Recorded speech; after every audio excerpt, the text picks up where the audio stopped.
नमस्कार मित्रांनो.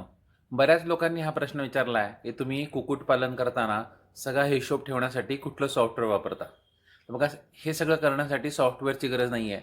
तुम्ही पिल्लं घेतल्यापासून अगदी एंडपर्यंतचा सगळा खर्च मेंटेन करून त्यानंतर प्रॉफिट लॉस कॅल्क्युलेशनसुद्धा अगदी घरच्या घरी करू शकता, फक्त मोबाईल फोन वापरून. ते आज तुम्हाला दाखवणार आहे. हे बघा, हे करण्यासाठी आपण एक छोटंसं एक्सेल शीट बनवणार आहे. पहिला कॉलमला आपण डेट म्हणू, दुसऱ्या कॉलमला आपण डिटेल्स किंवा पर्टिक्युलर म्हणू शकतो, नंतर तिसऱ्या कॉलमला आपण म्हणूया अमाऊंट, आणि चौथा जो आहे त्याला आपण म्हणूया बॅलन्स. तर आपल्याला रोजचं अकाउंट इथे करायचं आहे. हे कॉलम झाल्यानंतर पहिली एंट्री आपण करू. आपण असं विचार करू की आपण 1 जानेवारी 2026ला आपण पिल्लं विकत घेतली. मग इथे आपण काय करूया, इथे आपण चिक्स परचेस असं म्हणू.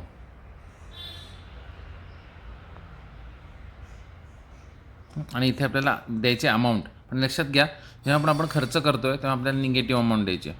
म्हणून मी काय करतो, इथे निगेटिव्ह करतो आहे. आणि त्याच्या बाहेर मी आतमध्ये मी आता हे लिहिणार आहे, काय किती रुपयाला बघितलं तर 22 गुणिले 1000 रुपये. तर हे 22,000 रुपयाचे मी पिल्लं घेतलेत. आता बॅलन्समध्ये पहिल्या कॉलमसाठी वेगळा फॉर्म्युला आहे, बाकी सगळ्यासाठी वेगळा आहे. पहिल्यासाठी आपण काय करणार, फक्त हे इक्वल टू C2 करणार आहे, म्हणजे 22,000च बॅलन्स राहिला. आता तुम्ही काय करा, लगेच 1 तारखेलाच तुम्ही पिल्लांबरोबर हे पण आणलं आहे, काय त्यांच्यासाठी खाद्य पण आणलं आहे. तर इथे आपण म्हणूया फीड. तर या फीडसाठी आपण 30,000 रुपये खर्च केलेत. तर इथे परत एकदा -30,000. आता इथे आता ॲक्च्युअल आपल्याला पुढचा फॉर्म्युला लागणार आहे, equal to this plus previous balance असं करायचं आहे. 52,000 झाला. आता असं करत आपण 6 महिन्याची एंट्र्या करत राहणार आहे, की म्हणजे आता पुढच्या महिना म्हणजे फेब्रुवारीमध्ये हे पिल्लं मोठीच होत राहणार आहेत. त्यामुळे आपण 1 फेब्रुवारीला समजा हे घेतलं, परत एकदा फीड विकत घेतलं आणि परत एकदा 30,000 रुपये खर्च आला. 30,000 रुपये. हा जो फॉर्म्युला आपण दिला होता, की हा डावीकडचा C3 कॉलम आणि D2 म्हणजे त्याच्या मागधीचा बॅलन्स, ह्याला हे करणं, याला आपल्याला सगळीकडेच खाली पेस्ट करायचं आहे. म्हणजे काय, आपल्याला खालपर्यंत हा सेम फॉर्म्युला हवा आता. तेव्हा इथून मी कॉपी केलं आणि इथून मी याला पेस्ट केलं. तर आता बघा, हे मायनस हे आलं आहे.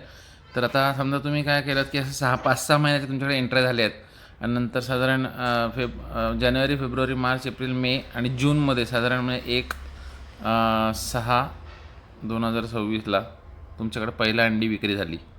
तर इथे आपण असं लिहायचं, एग्स सेल्स, एग सेल्स. तर ह्याच्यामध्ये आपण आता पॉझिटिव्ह एंट्री करणार, म्हणजे आपल्याला 5,000 रुपयाची अंडी विक्री केली समजा, किंवा सुरुवातीला अगदी कमी असतात तर 3,000 रुपयाची अंडी विक्री केली. इथे आपण पॉझिटिव्ह एंट्री करणार आहे. हे लक्षात घ्या. बघा, हा बॅलन्स आपला कसा बदलला, ओके नाही.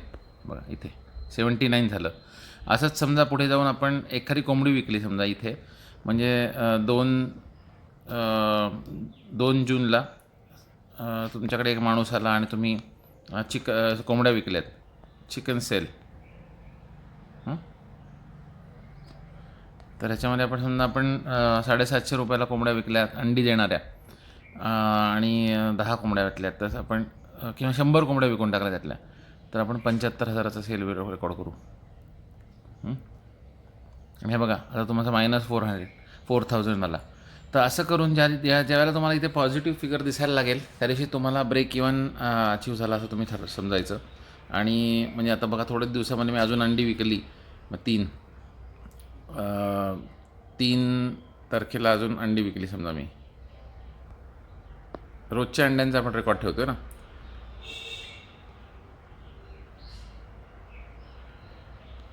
अजून इथे आपण एग सेल्स, आणि इथे आपण अजून आता 5,000ची अंडी विकली.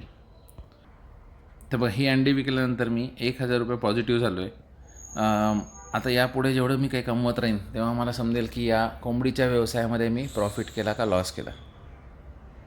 ही एक्सेल शीटची आयडिया तुम्हाला कशी वाटली? एकदम सिंपल आहे, पण ह्याच्यात तुम्हाला आयुष्यभर समजत राहतं की तुम्ही टोटल कोंबड्या विकत घेतल्यापासून आजपर्यंत किती नफा मिळवला आहे आणि याच पद्धतीने तुम्ही शेतीचं पण कॅल्क्युलेशन करू शकता. म्हणजे स्पेसिफिक पिकासाठी गव्हासाठी एक शीट बनवायची सेम आणि किती रुपये घातले आणि किती रुपये मिळाले हे कॅल्क्युलेशन करून तुम्ही नेट पॉझिटिव्ह किती आहेत समजू शकता. हे लक्षात घ्या की जोपर्यंत तुम्ही शेतीचा असा व्यवहार ठेवणार नाहीत तोपर्यंत तुम्हाला लक्षात येणार नाही तुम्ही खरंच पैसे मिळवताय का घालवताय. धन्यवाद.